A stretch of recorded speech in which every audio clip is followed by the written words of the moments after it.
A baya-bayan nan ne a tarayyar Najeriya matasa suka yi shelar gudanar da zanga-zanga a faɗin Najeriyar domin tsananin tsadar rayuwa da suka ce ana fuskanta, musamman ma da suka yi shelar a kafafen sada zumunta. Sai dai kuma wannan shelar da suka yi ya haifar da cece-kuce a Najeriya inda ake ta takaddama, wasu na ganin alfanun zanga-zangar kamar yadda matasan suka bayyana, yayin da wasu ɓangarorin suke ganin zanga-zanga ba ita ce mafita ba ga samar da rayuwa mai inganci a Najeriya. Batun da za mu tattauna kenan a cikin shirin gaskiyar magana na wannan lokacin. Ina tare da Musa Ado Turaji, matashi ne a tarayyar Najeriya, da kuma Comrade Aminu Shehu Azare, wanda masani ne ko kuma mai sharhi ne akan al'amura na yau da kullum, shi ma dai a tarayyar Najeriya. Malamai, ina muku barka da shigowa cikin shirin. Barkanmu da aiki.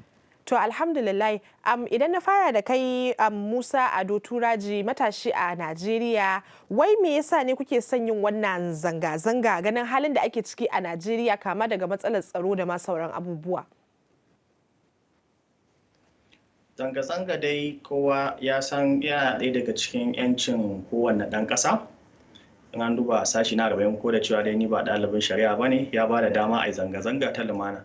Mu kuma muna da burin a yi zanga-zanga ta lumana wacce ba za ta tashi hankalin mutane ba, kuma dalilin yin ta shine domin jawo hankalin gwamnati kan matsalolin da ake fama da su, musamman na rashin tsaro, a wanda kuma a halin yanzu abin ya zo har da abin da ya shafi tattalin arziki. Nan da zaka zo ka sai abu naira 5, gobe ko bayan kwana 3 zaka ji an ce maka ya koma kwana 50. To babu wani amma da ake kira middle class yanzu. Is either you are rich or you are poor. Kana da kuɗi ne ko baka da shi kawai. To wannan abun gaskiya abu ne wanda yake yana zai tare da hankalin al'umma sosai, shine muke ganin ya dace a fito a wayar da kan gwamnati, a nuna musu cewa fa lalle ana ciki, tunda dai ana ta faɗa, ana ta bibiya ta social media, ana ta abubuwa, har yanzu dai babu wani abu da aka zo aka yi kamar protest. So mu muna da intention mai kyau na cewa mun ga in dai za a fito, do dai although ba mu san su wane ne suka hada wannan protest ba, amma dai kan manufofi in dai abu ne za a fito a yi shi, abin da ya shafi za a yi zanga-zanga ne, abin da ya shafi matsalolin tsaro domin jawo hankalin gwamnati, ko abin da ya shafi tabarbarewar tattalin arziki, to mu muna supporting 100%, kuma an zo an sa rana an ce a fito a yi, za a fito a yi, saboda muna ganin ita ce kaɗai hanya, tunda duk an bi hanyoyin da za a zo a bi. Ba kuma muna kallon wai muna ba wa gwamnatin nan wacce take yanzu, wacce ga baki ɗaya bata fi shekara 1 da 'yan kwanaki ba laifi. Abu ne an fara yin sa maybe tun 2009, insecurity a Najeriya da tattalin arziki yana ta lallacewa. To amma kuma laifin gwamnati guda ɗaya ne da suka fito suka zaɓe suka ce za su iya. To guda haka ya zama dole, tunda ku an zaɓe su kuma sun ce za su iya, su tabbatar da sun kawo maslaha a abin da yake faruwa a cikin ƙasar nan. To don haka shi yasa aka shirya wannan zanga-zanga, kuma in dai an yi ta da kyakkyawan manufa, to za a fito a yi ta da kyau, a koma gida lafiya domin wayar da hankalin gwamnati. Yanci ne na kowane ɗan ƙasa ya fito ya peaceful protest. To babu wani intention mara kyau akan haka. Duk wani abu da ya je zo wannan abin ba shi wani intention din. Intention din shine a fito a yi zanga-zanga, a nusar da hankalin gwamnati ta kan yadda za su je su kawo gyara akan wannan abubuwan da muke fama da su. To, Comrade, idan na zo gare ka, ka ji abin da matasan Najeriya ke kafa hujja da shi domin su yi zanga-zanga, ko kana da tunanin da ya saba wa nasu? A'a, ai ita zanga-zanga ne aka fiye. Ita da kai ina ga wata hanya aka kawo su tura wa gwamnati. Dalili ko shi ne, ita gwamnati ne ta demokaratiyya. An zaɓe ta a hanyar demokaratiyya. Kuma lokacin da suke yi da neman zaɓe, sun gaya wa mutane cewa za su gyara abubuwan da suke ganin cewa sun yi su da su. To da aka zo kuma sai abin ma ya zama bayan ta tafiya. Idan kika duba daga lokacin da gwamnatin nan ta kawo zuwa yanzu, duk wani abu da mutum yake tunani ta jin daɗin rayuwa ya kai ce wa ɗan Najeriya. Idan muka duba shi ta mahangar arewacin Najeriya yanzu zai yi wuya mutum 10 a rana su ke cin abinci sau biyu. Sannan matsalar tsaro kare tsayuwa take yi. Ana magana cewa ana maganin abu, amma idan kana ji daga bakin mutanen da suke ƙauyuka, abin zai baka mamaki. Idan ba an tashi a nuna gwamnati cewar abubuwan nan fa da ake yi, muna ganin ya kamata su gane cewar muna cikin wani hali. Ana cikin wannan yanayin ne fa gwamnati take ɗaukan kuɗi ko jirgi a shugaban ƙasa. Aka ɗauki kuɗi aka siyo masa jirgin ruwa. Aka ɗauki kuɗi aka ce za a yi gyaran gidan mataimakin. Amma mutanen ƙasar nan suna nan a cikin maranta. Ɗan majalisar sun yi da bakin su, an saya musu motoci na alfarma wanda dukkan su wanda ya je majalisar ɗin yana da lokaci. Inda suna yi ne don talakawa ya kamata a lokacin da ake da matsaloli ce a dakata da kan motocin a yi abin da ya dace. Tun da aka cire a tallafin mai zuwa yanzu ba abin da bai ninka kuɗi da kuɗi. A baya mutum zai iya da kuɗinsa ‘yan ƙalilan yake da nan da lokaci shi ne guda. A yanzu da ƙyar za ka samu abin da za ka iya saya da kai da iyalin ka kuɗi a wannan lokaci da kuɗin da kake yi ke kan kwana biyu. Idan ba an nuna gwamnati ne ga abin da yake faruwa ba duk a irin tawo mahangar da tunani irin nawa matasa sun yi daidai da suka fito za su yi wannan zanga-zanga. Saboda waɗanda suka ja hankalin mu akan a zaɓi wannan gwamnati su ba sa cewa komai. Sun ja hankalin mutane an zaɓi wannan gwamnati. Wannan gwamnati ta zo tana yin abin da yake kuntata wa mutane ya kamata su ja hankalinta amma ba su yi ba. Sai suna magana da su gwamnati su suka fara kawo wasu maganganu na tunani. Ita gwamnatin nan fa an zaɓe ta demokradiyya ne. Zanga-zangar nan kuma da demokradiyya ta ba da damar a yi ta. Tsarin mulkin Najeriya ya yarda ka fito ka bayyana ra'ayinka amma cikin lumana. Kuma yanzu idan kika duba za ki ga matasan kowa yanzu ya shiga hankali. Duk wani tunanin da ake wani cewar za a tada hankali da sauran. In dai ba wanda suke tunanin tada hankali ne za su turo a tada hankalin ba. Duk wanda yake da ake ciki yanzu ba zai fito ya zanga-zanga don yin tada hankali. Sai dai ya zanga-zanga don yin hankali. Haka, to ban katse ka ba zan koma ga Musa Ado. Gwamnatin nan dai ta Najeriya ta bayar da uzurori da suka haddasa yanayin da kuke kokawa a kai ɗin. Me zai hana ku saurare ta? Ku ba ta lokaci. Ai maimakon uzuri kamata a fito da solution. Babu uzuri a gwamnati. Gwamnati dama an kirkira dalilin ayyukan gwamnati guda biyu su ne muhimmai. Na farko ta creating enabling environment, na biyu kuma ta maintaining peace da security. Wanda kuma a wannan gwamnatin an duba za ga babu wani guda ɗaya wanda yake faruwa a cikin wannan abu. To gwamnati ba za ta yi ta bada uzurori ba. Ai da ba a kafa gwamnati bane dan ta bada uzuri. An kafa gwamnati ne saboda ta nemo maslaha akan abubuwan da suke faruwa a wannan abun. Ko da cewa dai watakila da aka zo aka ce za a yi zanga-zanga mun ga jiya shugaban kasa ya saka hannu akan minimum wage, kuma bayan haka akwai wani rahoto ma da yake cewa 'yan majalisu za su rage albashinsu har na wata by 50% har na wata 6. To kaga wannan ai matakai ne wanda aka fara ɗauka na gyara. To maimakon uzuri daman gyara ya kamata a ringa kawowa. Ya kamata a ce in ba a so kasar nan ta fada irin economic crisis da Greece suka fada irin 2008 da irin abubuwan da ya faru a Venezuela, to magana uzuri ba ita bace. A kawo matakin gyara za a iya gyarawa. Kamar yadda comrade yake faɗa, ya ce za a siya shugaban ƙasa jirgi, 'yan majalisu sun sai motoci da wannan abubuwan. To a inda ake da wannan kuɗin da za a ringa siyan jirgi ko za a siyi motoci da abubuwa, to akwai tunda akwai irin wannan kuɗaɗen a ƙasa, to maimakon a bada uzuri sai a zo a gyara. To bai kamata a ce ana zancen uzuri ban an tashi ana zancen gwamnati, kuma ya kamata a ce gwamnati kowane lokaci tana tunanin yadda to gwamnati dama an kafa gwamnati ne da sunan ana son a gyara. Siyasa ko kuma demokradiyya ko kuma rayuwar kasa ba a bar wasa wace. Kasar nan ba mu da kamata. In ka ce misali 'yan Najeriya ko an zo an yi peaceful protest ake son a yi, zanga-zanga ake son a yi ta lumana, babu wani tunanin cewa za a rusa wannan ko za a lallata wannan. Akan menene zan fito wai ni individually a ce wai ina da wani intention na lallata kasa ta akan wanda dalili, ko ni ina son exercising fundamental right ɗina na citizen a fito abin nan peaceful protest, babu batun uzuri. Gwamnati ta faɗa mana ta yadda za ta gyara ko kuma ta fara gyarawa. Ba ma ta faɗa mana ba, mu fara gani a ƙasa. Inda a ce an gani a ƙasa to da ba ma za a zo wannan wajen ba, da za a zo a ce wai gwamnati tana ba da uzuri akan abubuwan da suka jango kaza ko suka jango kaza. Kullum gwamnati ya kamata ta fara tunanin ta yadda za ta kawo ci gaba a cikin al'umma maimakon kullum tana ba da uzuri. In da an gani a ƙasa ma duk ba za a zo wannan wajen ba. To comrade, idan na dawo gare ka, kai kana ganin cewa ya dace a gudanar da zanga-zanga a Najeriya ganin irin halin da ake da shi, kayi batu akan matsalolin tsaro, baka tunanin cewa wannan kamar wata babbar matsala ce? Idan ma aka duba za mu ga cewa a baya an gudanar da jerin zanga-zangogi a wasu kasashen har ma da Najeriya da suka juye zuwa tarzoma. Gaskiya irin tunani nawa irin yanayin yadda nake ga abubuwan suna tafiya a social media, wato a kafar yada zumunta ta zamani, ina ganin ba abin da zai biyo baya. Dalili, duk wani wanda kike tunanin cewar zai jawo wata matsala a yanzu hankalinsa ya dawo jikin ka. Sannan maganar tsaro da ake yana maganar tsaro, su kansu jami'an tsaron ko ba wani lafiya, ba wani jami'in tsaron da zai ce maka yanzu abin da ake ba shi yana tsare kula da iyalinsa da sauransu.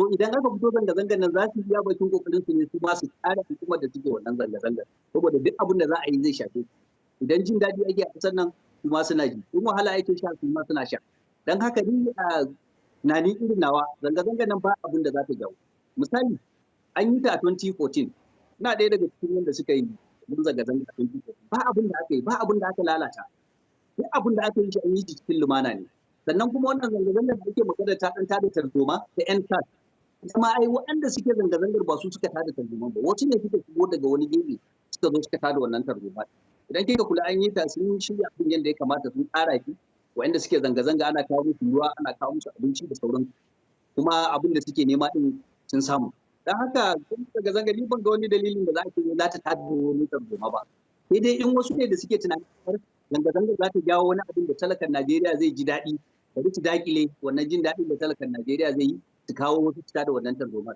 amma duk wani mai hankali mai tunani yanzu a Najeriya ba ma kaman arewacin Najeriya wanda ba ka iya kwana. To amma comrade ban katse ka ba a baya Musa ya yi batu akan cewa gwamnatin ma ta fara ɗaukan matakai akan wasu abubuwa ba ka ganin cewa dan ba gwamnatin lokaci wala Allah za a ga sauyi a nan gaba kaɗan? Ya zai idan zaki duba wannan matakan da aka ɗauka sai a ce maka za su yanke albashinsu na wata shida. Idan suka yanke albashinsu kashi 50 na wata shida, mutum nawa ne a Najeriya? Mu ɗauki misali an ce an raba shinkafa trailer 20. In kika ɗauki misalin Kano, suna da local government 44. An ba su trailer 20. Idan aka tashi raba 20 din nan ba ko rabi ne sun ba ta samu. Mutum nawa ne za su samu wannan shinkafa? Kwana nawa za ta mutu? Wannan ba shine abin da ya kamata gwamnati. Abin da ya kamata gwamnati ta da hankalinta akai shine na farko abunan aikin gona. Na biyu sana'a. Matasan mu a yi iya kokarin yadda za a kawo guraren koyon sana'a. Gwamnati ta kawo su a buɗe santa da za a rika koya wa matasa sana'a su rike kansu. Sannan masu aikin gona a inganta musu aikin gonansu ta hanyar samar musu da takin zamani, famfunan ba da ruwa da kuma a yi dam kamar yadda misali yanzu zan ba da misali da Kano. Idan kika duba Kano duk ta bangaren da kika shiga Kano zaki ga ko ina ko ne ko da ku ba damuna bane saboda wanda ya tunani gaba. To amma ba ka ganin cewa wannan kaman ba alhaki ne gaba ɗaya da ya rataya a wuyan gwamnati ba kasancewar kayi batu akan bangarori daban-daban akwai 'yan kasuwa akwai kowane ɗan Najeriya yana da gudunmawar da zai iya badawa? Wannan gaskiya ne kowane ɗan Najeriya yana da gudunmawar da zai bayar amma idan kika duba 'yan kasuwar yanzu a ina suke mai jarin miliyan 100 ya dawo jarin miliyan 10 mai jarin miliyan 10 wasu ya zama ba shi da ma jari an kai saboda abubuwan tattalin arzikin ya riga ya zama abin da ya zama yanzu idan aka ce ɗan kasuwa ne zai ɗauki nauyin buɗe wata masana'anta ba shi da jarin da yake cin ribar da yake wannan abu idan gwamnati ta fito ta yi wa'annan abubuwan misali aka koya wa mutane yin takalma masu ɗinkin hula muna da su aikin hannu da yawa akwai masu jima. To amma me yasa ya zama da cewa kowane ɗan Najeriya idan ya samu dama zai ci karansa babu babbaka amma kuma gaba ɗaya ake ɗora alhakin akan gwamnati? Dole a ɗora wa gwamnati alhakin saboda duk wanda ya yi abin da ya ga dama gwamnati ba ta ɗaukar mataki a kansa. Akwai mutane da yawa da an gansu an kama su an tabbatar da sun aikata laifin nan amma har yanzu shiru ake ji. Akwai wanda an ce ya ɗebi kuɗi sama da biliyan 100 amma ana magana ko ya ba da 20% ne na abin da ya karɓa magana ta yi shiru.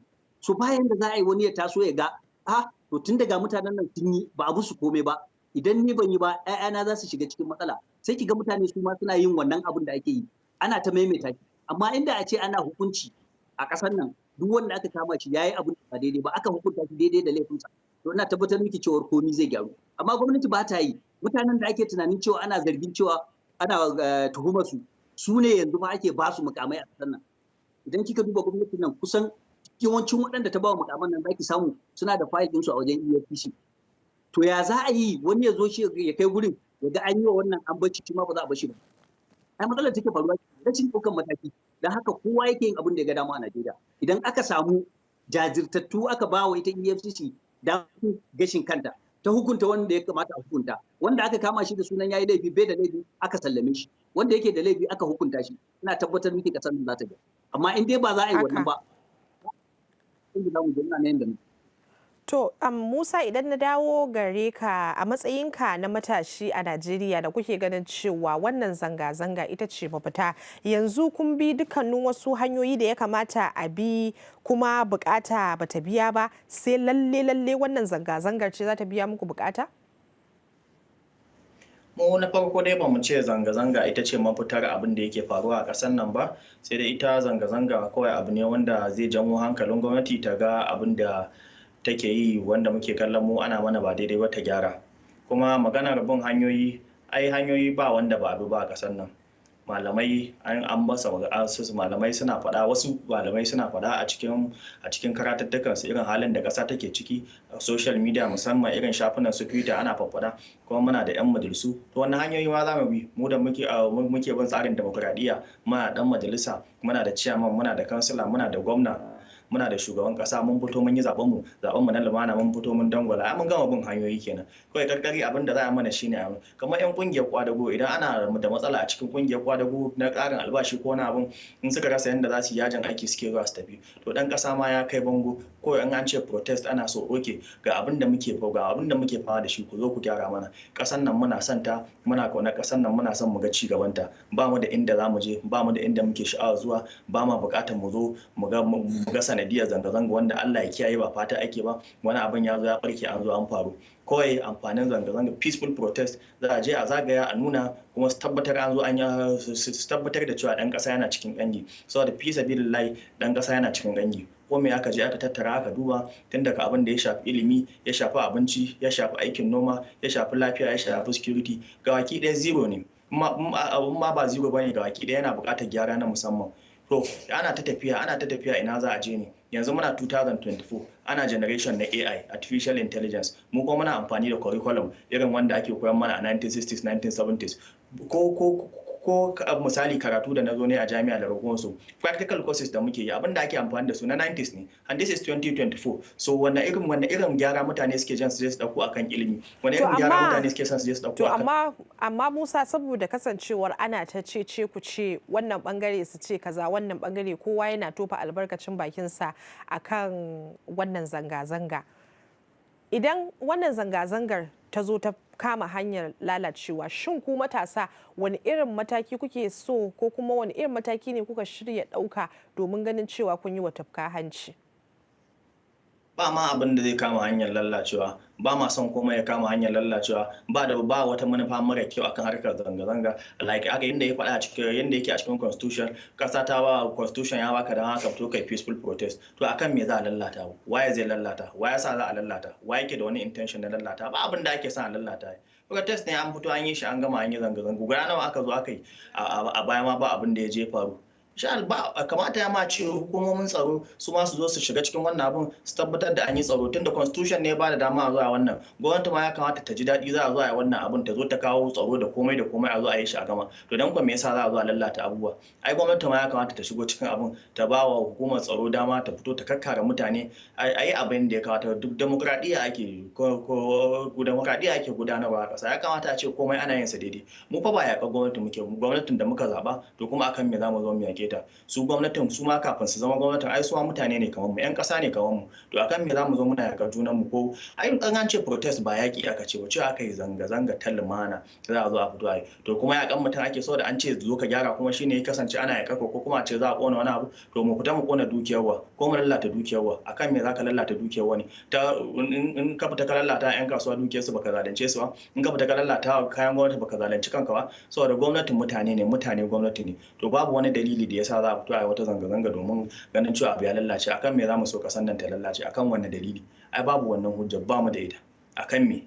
garin da kakanninmu suke, an binne iyayenmu duk a cikin ƙasar, kawai sai mu ga kuma ana yaƙi a ciki sanadiyar wata zanga-zanga. To ba ma fata ba kuma zai faru ba, ko muna kira ga hukumomin tsaro, in har za a zo a yi zanga-zangan nan, ya kasance hukumomin tsaro su ma sun fito sun ba da kariya wa al'umma, an yi abin nan an gama shi lafiya, tunda constitution shi ya ba da dama a zo a yi shi. To sai mu ce Allah ya sa hakan, amin. Fata na gari Lamiri. Comrade, zan dawo gare ka. Kamar yadda na faɗa wa Musa da farko cewa ɓangarori daban-daban suna tofa albarkacin bakinsu a kan wannan zanga-zanga da matasa suke yunkurin yi. amma kuma za a iya cewa malamai na addini sun fito sun yi sharhi sun kuma faɗi abubuwan da suke ganin cewa ba shi da alfanu dangane da wannan zanga-zanga.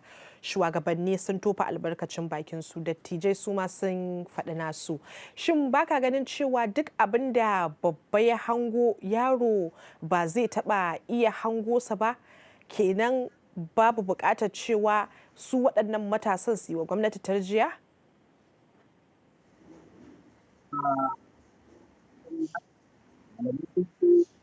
Wasu da aka goyon bayan ɗaya, wasu da ana goyon bayan haka da kuma masu yi nasu kai. Ma'aikatan gwamnati da sauransu sun yi nasu kai. Amma tambayar da zan yi a nan shi ne, ita wannan zanga-zangar da ake yi ana yin ta ne don addini ko kuma ana yin ta ne ƙasa ya samu sauƙi. Tambaya ta ta ne, shin kundin tsarin mulkin Najeriya ya ba wa ɗan ƙasa damar ya yi zanga-zanga ta lumana kan wani abu da yake da gwamnati tana yi ba daidai ba?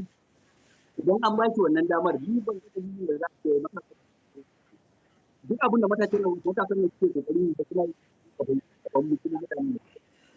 A yanzu abin ya lalace wasu ba su ana magana wasu sun tashi an nuna wasu suna cin ganye suke zuwa wasu suna kusa ana kokarin kawo mutane ciwon yunwa idan ba a fito ta wannan hanyar an yi wa gwamnati bayani ba ko wata hanya za a fito mutane da yawa a cikin yan majalisu da gwamnati da tawa akwai wanda suka ce gwamnatin ma kudin ta a rikicin ba a iya ganin su idan ka fito kuma kansu yanzu sai dai su social media suna fita ba ta hanyar da za su fitar da wannan sakon to sakon da zai isa zuwa ga gwamnati shine wannan zanga-zanga mutane suka fito suka yi zanga-zanga duniya za ta ɗauka gidajen rediyo gidajen talabijin masu da yake da suna gidajen talabijin na online za su ɗauka za su yaɗa duniya za ta gani gwamnati za ta ga abin da ake gaya musu cewa ga halin da 'yan ƙasa su ciki ya kamata a kawo musu abin da kuma ya dace a yi ba wata hanyar da za a bi in dai ba wani ne yake ganin cewar idan aka yi wannan abun wani abu zai fito masa wanda shi ba daidai ba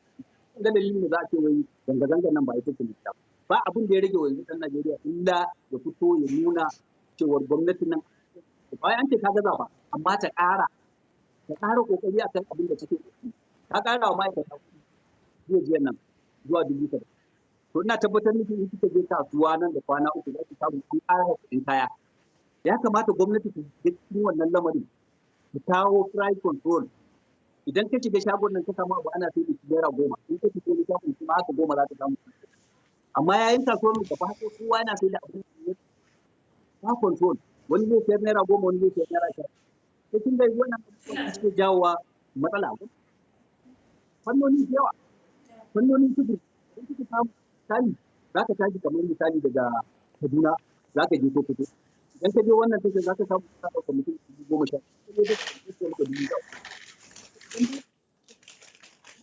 za a sani control akan yan kasuwa na biyu a buɗe bodojin nan mutane su samu damar shigo da kaya inda noman da muke yi yanzu wa'annan an hana su shekarar da ta wuce gaba ɗaya a cikin kashi 100 ba a gina kashi 70 na abin da ake noma a arewa ba ya kamata a buɗe mana buda a shigo da kayan mutane su samu sauki to muna fata gwamnati za ta ji wannan koken Musa idan na dawo gare ka masu magana ko kuma masu azancin magana kan ce duk wanda ba shi da mafaɗi to ya shiga uku ba ka ganin cewa bangarori daban-daban na magabata sun yi magana akan wato ko kuma sun yi gargaɗi kan wannan zanga-zangar ba ka ganin kamar ku matasa za ku sa kafa ku shure abinda magabata ke cewa ne ba?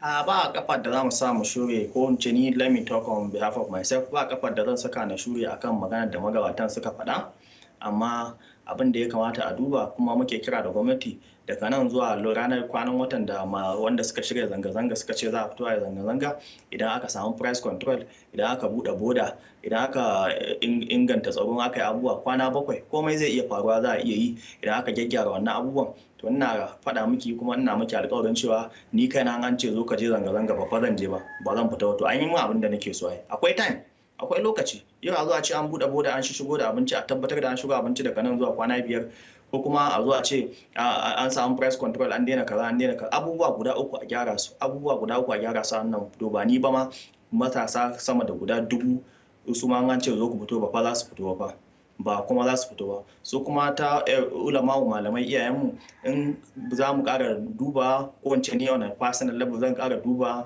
abin da yake a ciki dan ba a san wani abu da zai je ya zo a sanadiyar wani abu da aka yi intending za a yi mai kyau za mu ƙara duba mu ga abin da ya dace amma kuma muna kira da gwamnati ya kasance lokaci bai kure mata ba a buɗe dole an ce za a buɗe boda ko wance amma ba da dama a buɗe boda to amma mu gani daga nan zuwa lokutan da masu wanda suka shiga zanga-zanga suka ce a fito a yi zanga-zanga kasance komai ya wadata a ƙasa dan ƙasa ya ji daɗi to ina miki alƙawarin an ce fito ma ba ma wanda ma zai fito ni ma ba fito ba To amma Musa kamar yadda comrade ya faɗi cewa a baya-bayan nan gwamnati ta fito ta ce ta yi ƙarin kuɗin albashi sannan kuma ta fidda wasu tsare-tsare da suka wato sauya yanayin hada-hadar kuɗaɗe na dala wanda za a iya cewa tashin dalar ita ce ke ƙara haifar da tsananin tsadar rayuwa a tarayyar Najeriya. To baka ganin cewa gwamnati ta kamo hanyar gyara kuma lalle sai kun yi boran nan?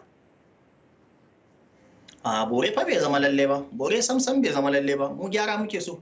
An tabbatar da gyara abu ne mai kyau, na faɗa miki an tabbatar da ba ni bane da kai na zo na zancen ƙarin albashi kuma na zo na zancen kuɗin yan majalisu da abubuwa akwai abubuwa da dama kullum sai a ƙasar nan sai an samu abu da gwamnati ta yi mai kyau kuma kullum a ƙasar nan sai an samu wani abu da gwamnati ta gaza to akan wannan abin da ta gaza ne ake son a zo a yi wannan abu amma babu hujjayi idan komai da komai ya tabbata yadda ake so kamar yadda na faɗa lokaci bai ƙure ba da gwamnati za ta zo ta gyara akwai abubuwa da za a zo a yi ake kira basic abubuwa da za a zo a dakatar da wannan abin da ba ma zai zo ya yiwu ba amma ba harkar da za a ce ko an ce ko ta force ko an zo an ce ko ana tilasta mutane kwana wasu hakan da za su zo su biyo bayan ya kasance abin da yana cikin constitution cewa mutane su fito su peaceful protest su dawo but it's not late lokaci bai kure ba gwamnati ta zo ta kawo abubuwan da daga nan misali zuwa zai yiwu gwamnati ta wuce wasa tarayya ta wuce wasa abu zai yiwu za a iya kawo wannan gyaran an ji an kawo shi na faɗa miki ko ni kai na aka ce fito ba fa zan fito ba yau a ce an bude boda na tabbatar da an shigo da abinci ko farashin kai an samu price control farashi ya daidaita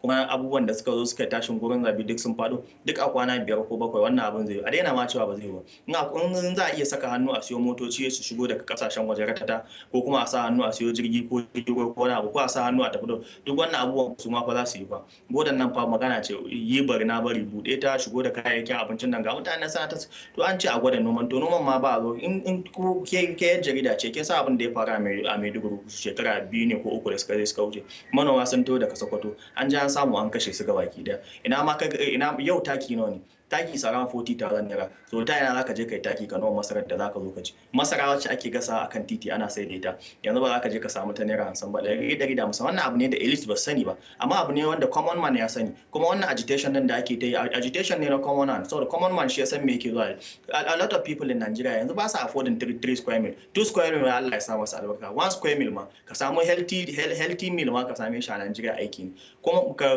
babban da makaranta da wasu abubuwan harkokin asibiti da ragonsu gwamnati tana nata irin kokarin da take kuma ni ina ɗaya daga cikin mutanen da duk lokacin da gwamnati ta yi abin kwarai ina mata uzuri kuma ina mata fatan alkhairi ta zo ta amma irin wannan abubuwan wanda ba za mu ci gaba da kanmu ƙarya ba suna damun ƙasa shine wanda muke kira kuma gwamnati ta zo ta kamar yadda na faɗa ina ƙara faɗa ina son ƙasar nan a raina kuma ba ni kaɗai ba ke ma kina son ƙasar nan shi ma kuma yana son ƙasar nan yan ƙasar nan suna son Najeriya kuma kowanne ɗan ƙasa ya kamata a ce ya so ƙasar da yake ciki amma at the same time ba za mu zauna ba mu gani we will not fall our hands mu ga wasu na neman su jango mana masifar da zanga-zanga ba ta cikin dalilin da zai sa ya masifa a ƙasar nan ba ta ciki kuma babu hujja yin ana gyara abubuwan da za su sa masifa a ƙasar nan shine haka to comrade zan koma ga comrade ne a shawarce kana ganin banda zanga-zanga me ya kamata ya kasance su matasan su yi ko kuma gaba ɗaya 'yan ƙasa su yi tunda gashi nan dai kun bayyana ƙarara cewa kamar su shugabannin siyasa ba matsalolin al'umma ne yake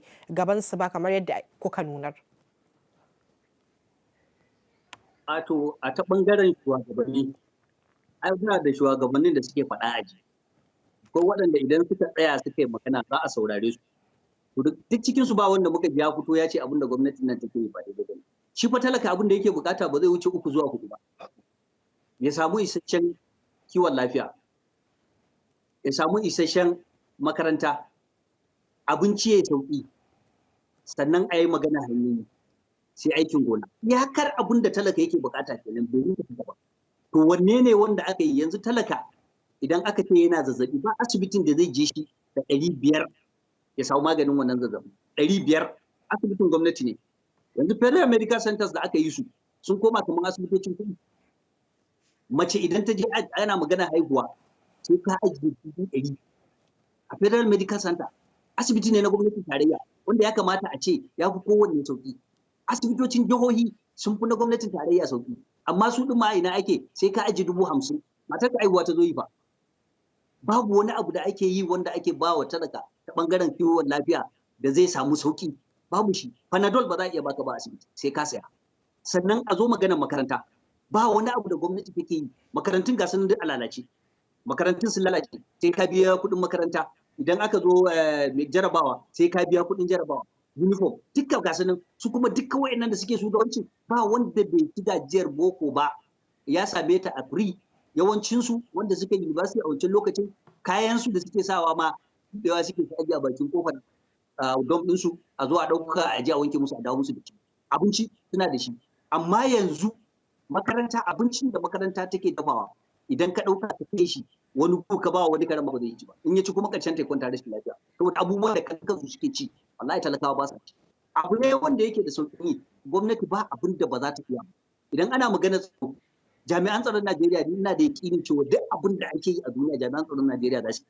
Saboda na kasance na taɓa yin aikin jami'in tsaro. A kwana-kwanan nan an samu wani sojan da aka kama shi aka yi kidnapping ɗinsa. Aka shiga da shi daji ya kwaci kansa ya kwato mutanen da suke gurin shi kaɗai sannan kuma ya kashe waɗanda suka kama shi ya tafi da su. To kin ga mutum da yake nan a yi maganar mutane da yawa idan aka ba su abin da ya dace ina da tabbacin tsaro zai gyaru. Gwamnati tana iya yin komai a cikin wannan kwanakin da kiya Musa yake bayani. Idan kika kirga daga nan zuwa 29 ga wata da wuce kwana 8 zuwa 9 ba abin da ba zai faru ba a wannan lokacin. Gwamnati tana iya yin sa. Duk abin da ake so a fitar da gwamnati za ta. Don haka su manyanmu da suke faɗa a ji su fito su gaya wa gwamnati gaskiya ga abin da yake faruwa. Su kuma matasa su zuba ido su ga abin da gwamnati ta yi a cikin wannan lokacin. In har an samu canji ko da ba a samu canji ya kai 80% ba aka samu 60 wani abu ne an samu sauki. Sauki rayuwa dama ake nema kamar yadda yake faɗa ne. To haka.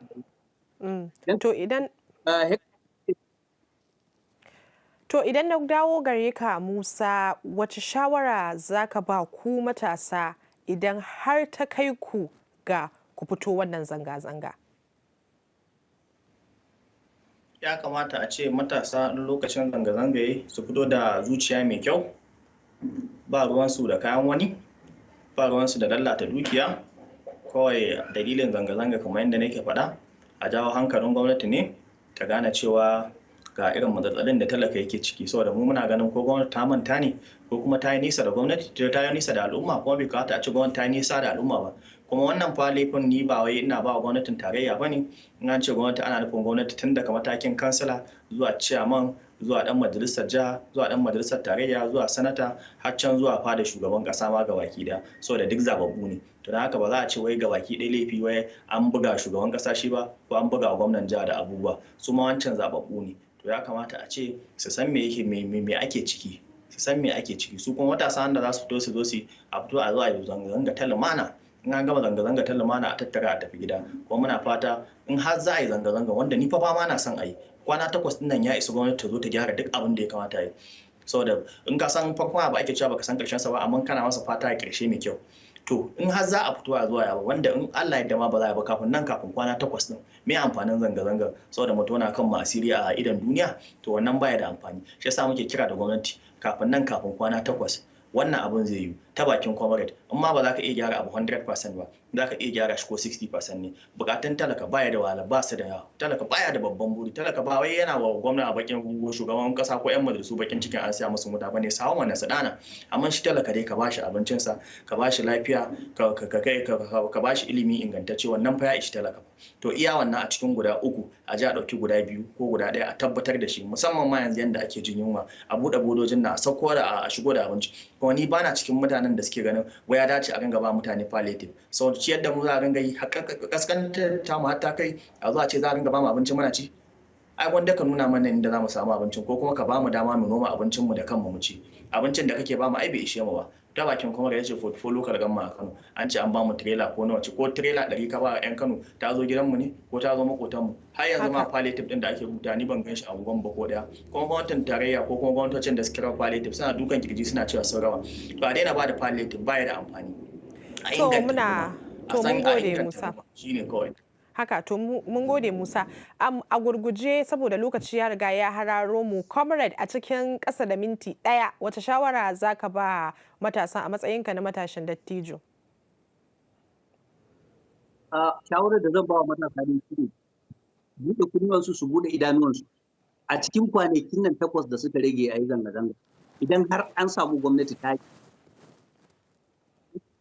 wannan zanga-zanga amma idan ba a samu canji ba su sa a ransu cewar zanga-zangar nan da za su fito kallo cewar za su motsa jikinsu ba wani abu za a yi na rigima ba kar wani ya fito ko da misali a ce in dai kana da yadda za ka ajiye ki na gidanka dan makulli da za ka kulle gidanka inda gurin da za ka bada ajiyarsa ka ajiye kar ka fito da wani abu da zai nuna cewa kai ka fito wata rigima ne ko a ganka da sanda ko wuka ko wani abu makamancin haka to insha Allah idan suka ɗauki wannan matakin zanga-zangar nan za a yi ta ba abin da zai faru kuma gwamnati za ta ji abin da yake damun talakawa kuma za a yi abin da ya tace sannan kuma ita gwamnati shawarar da zan bata shine duk duniya an san Najeriya kasar nan tana da waɗanda suke da ilimi akan kowane bangare na rayuwa shi shugaban kasa ya ajiye waɗanda ya ɗauka suna taimaka masa ya ɗebo sabon mutane waɗanda suke da neutral ba 'yan siyasa ba ne sun san shige da fitan rayuwar duniya su zo su ba shi shawara akan tattalin arzikin Najeriya da kuma yadda za a yi a farfado da shi da kuma yadda za a yi talaka ya ji daɗi a Najeriya. Jami'an tsaro su kuma a ƙara musu ƙwarin abubuwan da suke faruwa na tsaro saboda gaskiya tsaro ya kai yadda ya kai a arewa. Ya kai yadda ya kai a arewa idan ka fita a gida especially arewa maso yamma. Especially arewa maso yamma in ka fita da gai ya an ji ka kawai. Allah ya sa gwamnati ta ci. To muna godiya malamai da kuma fatan Allah ya samar da mafita. A nan za mu kawo ƙarshen tattaunawar tamu ta wannan makon da fatan za ku kasance da mu a mako na gaba a wannan kafa inda za ku ji mu ɗauke da wata sabuwar tattaunawar. Duka a madadin waɗanda suka tallafa shirin ya kammale ya zo gare ku musamman ma Muntaka Ahiwa. Sunana Fauziya Dauda nake cewa ma'assalama.